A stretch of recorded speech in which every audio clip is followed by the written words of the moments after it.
Back in the 90s, Sega was the kings of video games. After all, they had Sonic, and Sonic was pretty freaking cool. But sadly, even being cool could only get you so far, as after Sonic the Hedgehog 3, Sega fumbled hard for a few years, releasing products like the Sega 32X with no real heavy-hitting software, or really any reason to want a 32X, and more or less just bringing up questions of why not just make a whole new console. And when Sega did make a whole new console, it was overpriced and also had no games. And even when Sega was able to make a new console that was fairly priced and had actual games on it, the Sony PlayStation 2 released and completely ruined Sega's chance of being in the console market because the PS2 sales completely dwarfed the Dreamcast and forced Sega to leave the console market and focus entirely on developing hardware. Didn't I go over that in the Sonic Adventure 1 video? Why yes I did, disembodied voice, but that does bring us to the early 2010s/late 2000s, where retro gaming was all the boom. Every single fucking company had to release their old shit on their new shit. And if they didn't have any shit to release it on, they released it on someone else's shit. AKA the birth of retro game compilations. We got Sonic Mega Collection, Sonic Gems Collection, Sonic Classic Collection. Wow, a lot of Sonic collections. Gee, I wonder why. We even had Nintendo just flat out releasing their old shit on a Game Boy Advance cartridge and calling it good enough. And when that wasn't good enough, they actually just remade the whole game and actually put some effort into it. Ooh-wee, but look out, here comes Capcom on the PS3 releasing Mega Man 9. Not only the first mainline Mega Man game in, I don't know, since Mega Man 8 on the PS1 and Dreamcast, but instead of, taking all the great innovations of gaming throughout the 2000s and early 2010s, instead of taking that and making a brand new 2D Mega Man game, instead they decided for Mega Man 9 to go back to the gameplay styles of Mega Man 1 through 6 on the NES. I don't claim to be a big billion-dollar company that knows everything, but I do claim to be not that and still know everything. So I question, what the fuck? But clearly every other big multi-billion dollar company that knew everything saw that there was potential in making new shit look like old shit and selling it on online store marketplaces, be the PlayStation Store, an Xbox Marketplace, and WiiWare. And after a couple years of bad reputation, Sonic 06, excuse me, I had a Kermit the Frog in my throat. Sega partnering up with their longtime collaboration Dimps to make a brand new Sonic game that would be sold on the PlayStation Store, Wii Shop channel, and Xbox Marketplace to take full advantage of the huge nostalgia craze, as well as any other fads that were going around at the time, mostly that releasing games as episodic episodes instead of just making a full game. And thus, Sega attempted to bring us back to the days when Sonic was 2D and cool. Well, mostly cool. Sonic 4 is a very controversial game for the Sonic fanbase, as it doesn't play anything like the classic Sonic games. The only reason this game is even called Sonic 4 is mostly because the level designs and environments are inspired/stolen from previous classic Sonic levels throughout Sonic 1, 2, and only Sonic 1 and 2. But now we have the brand new technology allowing for the homing attack and physics that are awful and not very good. They are about as accurate to the classic Genesis trilogy as a blind guy trying to play Call of Duty. Not to mention the fact that the level designs themselves take a lot of cues from the modern Sonic games, including things like homing attack chains for no reason, weird level gimmicks for no reason, and of course, automation all over the place. You cannot go a couple of seconds without running into a dash pad, which then sends you down a straight line through a couple of loop-de-loops. And when I said it takes a lot of inspiration from the modern games, I mean the boost games, because some of these levels are 90% spectacle with a little bit of coolness to them, and then there's 10% actually playing what somewhat feels like a classic Sonic level. Now, I'm not saying none of that was in the classic Sonic games, but it was more rare in Sonic 1 that was incredibly almost non-existent. You could say really only Starlight Zone and Green Hill Zone had any sort of spectacle to them, as those were the only zones with loop-de-loops. Sonic 2 admittedly did pick it up with a lot more spectacle. Sonic CD's entire spectacle and gimmick thing was the time travel, so the level design itself focused on being an actual level. And Sonic 3 and Knuckles is where this really started to rear its ugly little head, focusing more on trying to look cool than actually being cool, which then led to the 3D games, which kind of stumbled around with how to be cool and actually function as a 3D environment, but you know, we'll get to that fucking piece of shit whenever we get to it. Splash Hill is clearly Green Hill, again, and it shows everything that Sonic 4 has to offer. Homing attack chains and dash pads kind of just being thrown about the level for no reason, gimmicks that aren't really in the way of the level design but make you kind of wonder what was the point of having the gimmick. It's all here, and it perfectly shows off what Sonic 4 has to offer, which is good for a first zone in a Sonic game. Well done, Sonic 4. Right off the bat, you did something good. Now, despite me clearly giving this game quite a lot of attitude, I do like Sonic 4 Episode 1. In fact, it is one of my favorite guilty pleasure games of all time. And I pray to the heavens above that we got more of them. Or at least one big game that just combines all of Sonic 4 Episode 1 and 2, or hell, just a brand new game using the exact Sonic 4 formula, the homing attack and the over-reliance on gimmicks and everything, and it's like a 3-hour adventure, and by the end of it you go, what the hell did I just play, because I can't remember any of it.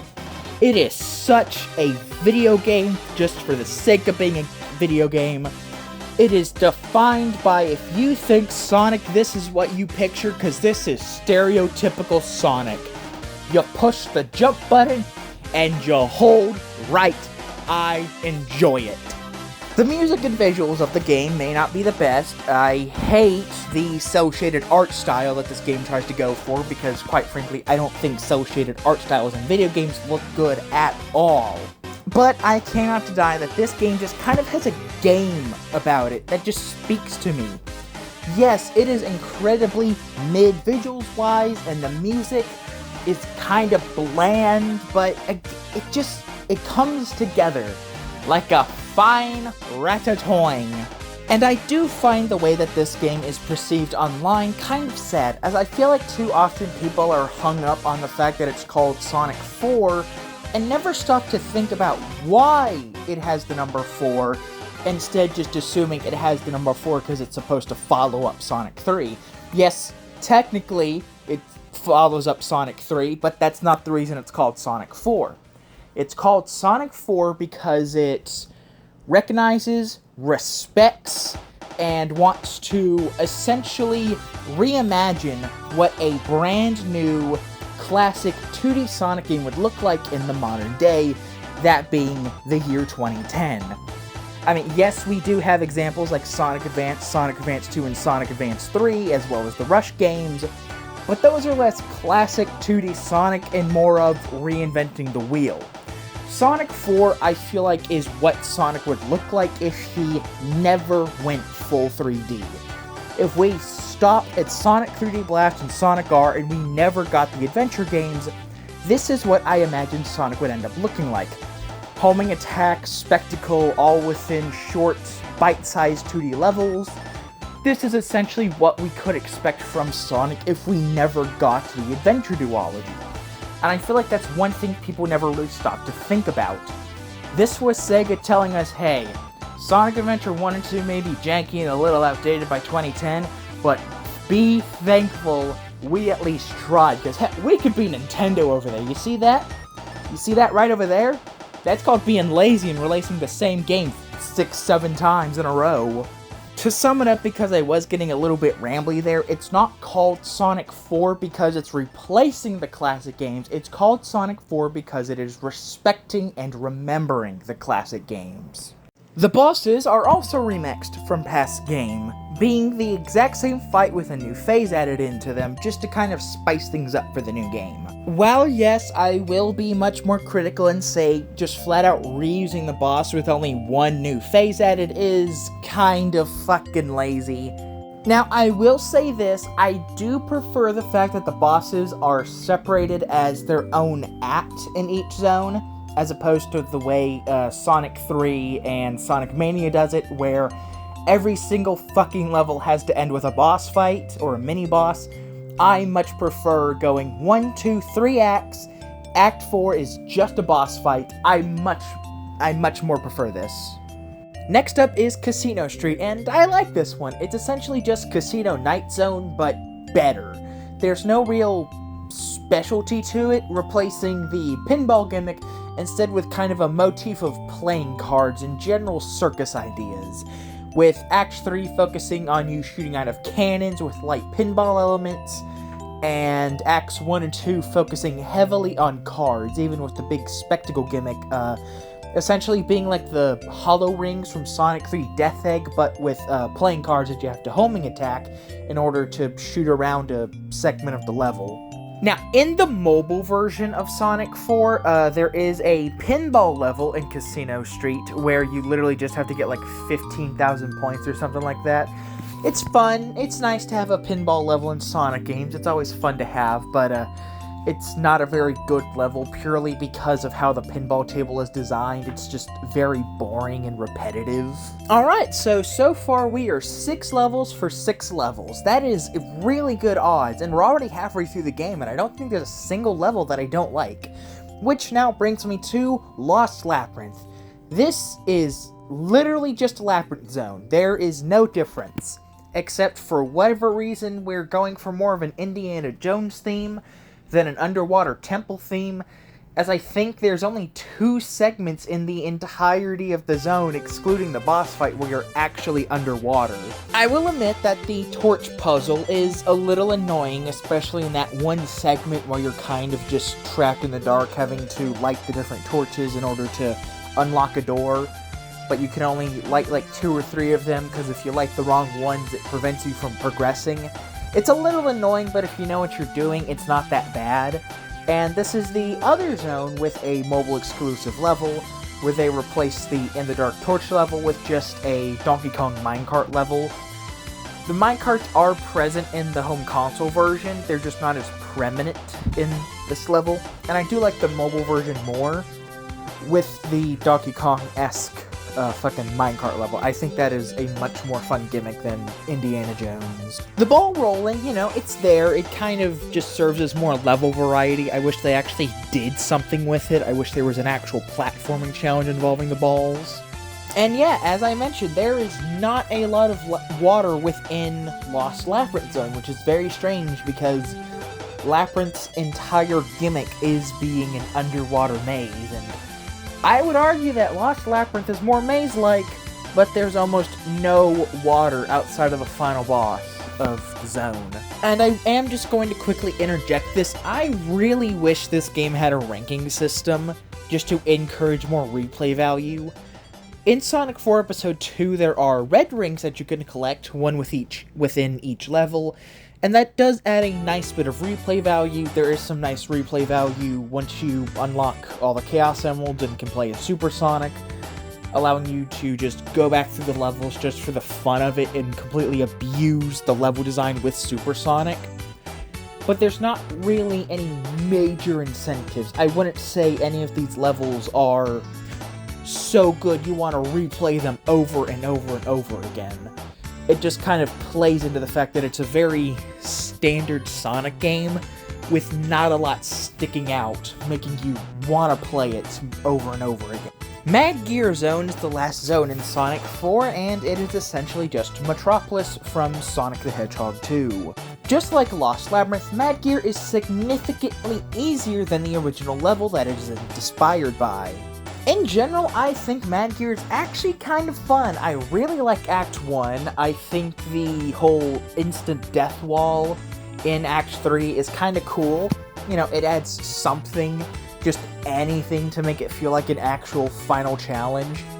Which, I do think that there is a problem with Sonic 4, because after you beat Splash Hill Zone Act 1, you can pretty much play any level in any order, which means none of the levels are really designed around being played in a, you know, straight order. You're kind of just picking and choosing what level you want to play in what order, which then leads to the level design having to be built around that. And I feel like Act 3 of Mad Gear is the only level that actually, if it had a set order, this would definitely be towards the back half of the game. In general, there was never a part of the main levels that I ever stopped having a good time with the game. Yes, the Lost Labyrinth boss might be a little annoying, same with the Mad Gear boss, as they are arguably taking from two of the worst bosses in Sonic 1 and 2, that being the Labyrinth fight, where you're just climbing up a flooding arena, and then the Mad Gear fight has the potential for being annoying, because you could easily get hit by Eggman's projectiles, and then you'd be unable to collect a ring back, and at that point, sometimes the deaths don't even really feel like your fault, because the boss is moving away from you. You're moving at it as fast as you can, or at least as fast as the game will let you, and yet the timing of the objects bouncing will just never sync up with you most of the time, which leads to you getting hit, and losing your rings, and then dying, and it just feels a little unnecessary. And with the Lost Labyrinth fight, I don't know, I'm just very impatient when it comes to that fight. I just want to end it, mostly because I know getting squashed just instantly kills me, so I want to end the fight as soon as possible, which just leads to me making dumb decisions, and I know that's not really a problem with the boss's fault. I just wish it was an actual boss fight instead of a don't get squished simulator. Egg Station Zone. This holds the final boss fight to the game, and it is just a rematch against the Death Egg robot, but only slightly more annoying and slightly more forgiving. First, we go through a quick boss gauntlet of the game's 4 bosses. We begin the fight with at least 3 rings, and aside from an insta-kill final attack that can kill you in one shot, there really isn't anything too difficult about this boss. As a matter of fact, I'd probably say it's maybe easier than the original Sonic 2 Death Egg, which aside from having no rings is actually super easy, as you can easily cheese that boss. Now, there are a lot more moments in this fight where the Death Egg robot is untouchable, especially in the second phase, and trying to attack him will actually harm you. There is, there's a lot more. If you don't time it right, you're gonna die because you harmed yourself, but it only took me like 2 attempts to beat the boss this time, and holy shit, it actually makes me feel embarrassed for myself that it took me so long to beat this boss, as I was only ever able to beat it one time whenever I recorded my original playthrough for YouTube, one time again whenever I beat the game on PS3, which took me like 2.5 hours to do, just being on the final boss, and then a 3rd time on stream, just to capture footage for it, and I did it! 3rd fucking try! That makes me feel embarrassed. In general, this is in no way a difficult video game. The challenge actually comes from the special stages, and with the special stages in this game, we return to the Sonic 1 system. Collect 50 rings, make it to the end of the level while still having those 50 rings, and then jump into a big ring to have a chance to attempt this game's special stages. That being a recreation of the Sonic 1 special stages. And oh boy, now, to say something nice about these special stages before I tear them a new one, I like them. I like that they are not a cakewalk. I like that they brought back the Sonic 1 special stages and special stage system, purely because I actually like that one more than the Sonic 2 and Sonic 3 one. you know, it feels like a challenge to make it to the end of the stage with 50 rings, rather than just randomly passing a checkpoint or stumbling upon a big ring. And I also like the fact that you can't just spam Splash Hill Zone Act 1 to get all 7 Chaos Emeralds. You have to collect a Chaos Emerald in 7 different levels, as once you've gotten an emerald in a level, you can no longer enter a special stage with that level. I like that. Kudos to you, game. But my problem comes in with the strict-ass time limits that we have on these special stages, especially for 5, 6, and 7. You start out with only 30 fucking seconds. Okay, well, in number 7, you actually get like 2 minutes. But the point is, you are given just barely enough time to even make it to a time balloon to add on more time to your timer. Not to mention, we also have high as hell ring gates, which means most of these levels are designed around you trying to get rings as fast as you can so that way you can hit a time balloon, so that way you can continue down the stage to get to the Chaos Emerald. But the problem is, in this fucking game, we control the rotation of the special stage.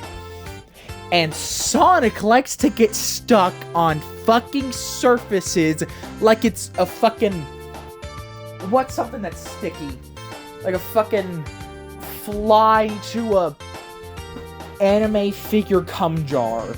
Sonic sticks to these fucking walls like he's made out of soggy tree syrup. I don't know. Now, if you do see that you are running out of time, you can cheese these special stages by pausing, hitting retry, and then restart the special stage from the beginning. That's fine.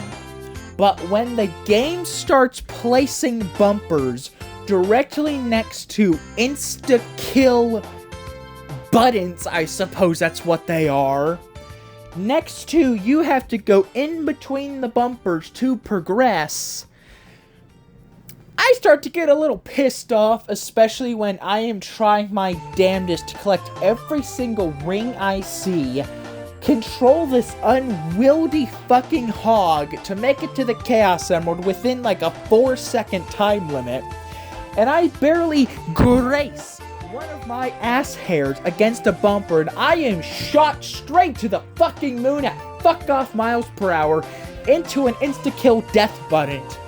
And I'm just supposed to be okay with that. Oh boy, golly willikers, Grandma. I guess I'm gonna replay Casino Street Act 3 for the 100th fucking time. At least, at the very fucking least, Supersonic is a fun reward in this game. I don't know, he just feels incredibly overpowered, more so than he did in any other classic Sonic game. He jumps like he's fucking Usain Bolt, and he runs like he's Neil Armstrong on the fucking moon. It is a sight to behold with this golden piss hog. I truly do think getting rid of the time limits would have fixed the Sonic 4 Episode 1 special stages, and would have made them much more forgiving and much more worth your time. Because as it is right now, they're not a waste of time, but at the same time, they're also not completely incentivized, as you only get to play as Supersonic through 12 levels. That's not a lot of levels to play as the Golden Piss Boy. Regardless if you are in Super or regular form, Sonic does feel just a little weird and unnatural to control in this game. His speed acceleration is slow, but then once you actually make it to top speed, it's like you suddenly remember you're supposed to be going fast, and you gain top speed instantly. The physics are dumb and broken and slow, and it feels weird. Supersonic does feel better to control than regular Sonic, and as a matter of fact, Supersonic doesn't feel like any sort of a downgrade, because with how air momentum works with your jump, like if you just quit holding the analog stick, you're just gonna drop like a rock. But I do feel like the level design is perfectly built around Sonic's controls, as opposed to trying to build Sonic's controls around the level design, which is a problem I do think a lot of Sonic games struggle with. Sonic 4, at the end of the day, is mid. It is the greatest definition of middle of the road as you will ever find in any corner of the gaming world. Sonic the Hedgehog 4, to sum it up in the easiest way I know how, it is the new Super Mario Bros. Of the Sonic franchise. But despite that, just like a lot of Nintendo and Mario fans out there, I still love New Soup Slop. I still love Sonic the Hedgehog 4. And I truly do wish that in the 2020s, between the releases of Sonic Forces and Sonic Frontiers, I wish we could have gotten Sonic 4 Episode 3. Or at least one big Sonic 4 conclusion. That was all of episodes 1, 2, and then however else Sega wanted to conclude the Sonic 4 series. I truly do wish we got that, as I feel like Sonic 4 should have been a perfect little retro throwback that kind of brings us back to the days of the Genesis trilogy, while also exploring some new gimmicks. I feel like Sonic 4 took a lot more risk than something like New Super Mario Bros., but at the same time, it played its cards much closer to its chest than New Super Mario Bros. Did. And I feel like, in both ways, it succeeded far better than any of the new Soup games did. Which is why I am giving Sonic 4, maybe not a deserved, but I definitely feel like my fun that I had with this game is worth this rating, which is why I'm giving it a 7 out of 10.